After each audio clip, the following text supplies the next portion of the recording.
ఇటీవల కాలంలో తెలంగాణ సీఎం రేవంత్ రెడ్డి గారు నేను రాయలసీమ ఎత్తిపోతల పథకాన్ని స్టాప్ చేయించినాను, చంద్రబాబుకి చెప్పి నిలుపుదల చేసినాను అని చెప్పినాడు. ఈ రోజుటి వరకు ఆంధ్రప్రదేశ్ సీఎం కానీ ఆయన సహచరులు కానీ రేవంత్ రెడ్డికి మేము చెప్పలేదు అనే మాట, రేవంత్ రెడ్డి మీద ఒక్క మాట కానీ మాట్లాడటం లేదంటే వాళ్ళు చెప్పింది నిజమని ప్రజలకి, ప్రతి ఒక్క కార్యకర్తకి, నాయకులకి, ప్రజలకి అర్థమవుతుంది. దయచేసి ఇది గమనించవలసిందిగా కోరుతున్నాము. ముఖ్యంగా రాయలసీమ ఎత్తిపోతల పథకాన్ని ప్రారంభించిన జగన్మోహన్ రెడ్డి గారిని ఏ రకంగా అబాస్పాలు చేయాలా అని, అది రాయలసీమకే నీళ్లు రావటం లేదు, ఇంకొక దగ్గరికి పోతున్నాయని చెప్తున్నారు. మనది ఆంధ్రప్రదేశ్ కాదా? మన ఆంధ్రప్రదేశ్కి నీరు వద్దా? మన ఆంధ్రప్రదేశ్లోన నెల్లూరుకి పోని ఆంధ్రప్రదేశే బాగుపడుతుంది, రాయలసీమకి రాని ఆంధ్రప్రదేశే బాగుపడుతుంది. పేరు రాయలసీమ ఎత్తిపోతల పథకం అని పెట్టడం తప్ప, ఆ రోజు ఎన్టీ రామారావు గారు తెలుగు గంగా అని పెట్టి మెడ్రాస్కి నీళ్ళు ఇచ్చినారు.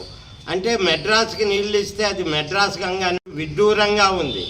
వాళ్ళు తెలంగాణ సీఎంతో పోరాడలేక, తెలంగాణ సీఎం చెప్పింది అబద్ధమని చెప్పలేక, కేవలం ఇక్కడ మేము ఆ స్కీమ్ తెచ్చినాము, ఈ స్కీమ్ తెచ్చినాము, అంద్రీనీవా తెచ్చినాము, ఇంకోటి తెచ్చినాము అని చెప్తున్నారు. ఇది ఎంత విడ్డూరంగా ఉంది. అంద్రీనీవా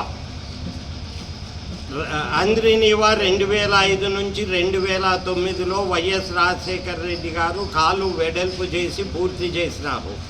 ఎస్ఆర్బీసీ అప్పట్లో 1981లో కాంగ్రెస్ మొదలుపెట్టింది, అంజయ్ గారు మొదలుపెట్టినారు. తర్వాత మల్లెల ఎత్తి పథకం వైఎస్ఆర్ గారు, వైఎస్ జగన్ 2019 నుంచి 2024 మధ్యన అయిపోయినారు. ఇది వాళ్ళకి తెలియదా?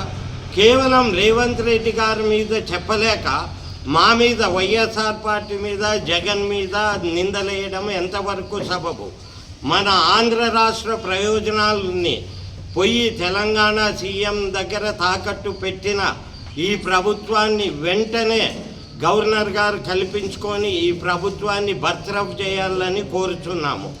ఇక మన కర్నూలు జిల్లా విషయానికి వస్తే, కర్నూలు జిల్లాలో మన గాజుల దిన్నె ప్రాజెక్టే మెయిన్గా ఒకటే ప్రాజెక్ట్ ఉంది.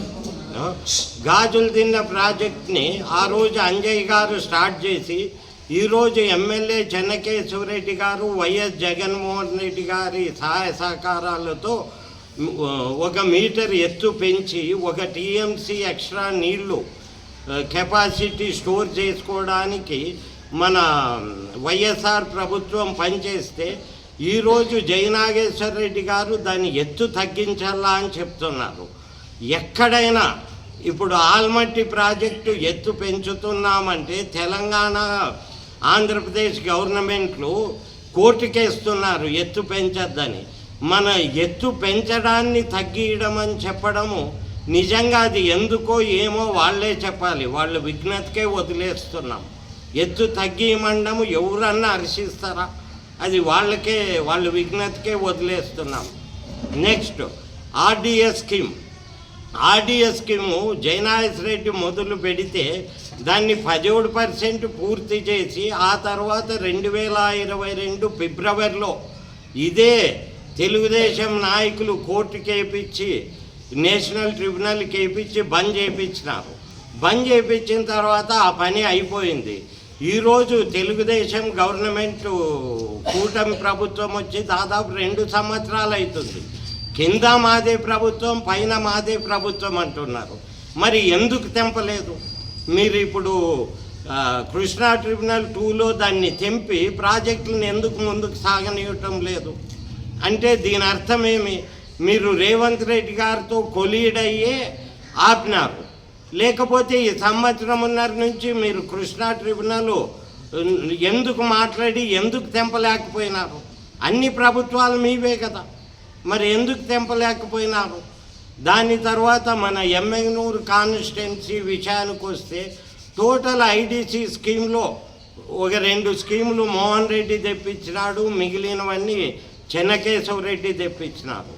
గురు రాఘవేంద్ర ప్రాజెక్టులో భాగంగా పులికనుమని ఆ రోజు చెన్నకేశవరెడ్డి గారు, రాజశేఖర్ రెడ్డి గారు వాళ్ళు స్వయంగా ఓపెన్ చేసి కంప్లీట్ చేసినారు.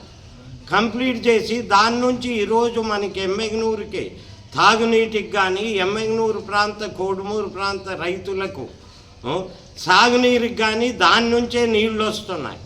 అది ఇడిచిపెట్టి మీరు ఏదేదో చెప్తున్నారు.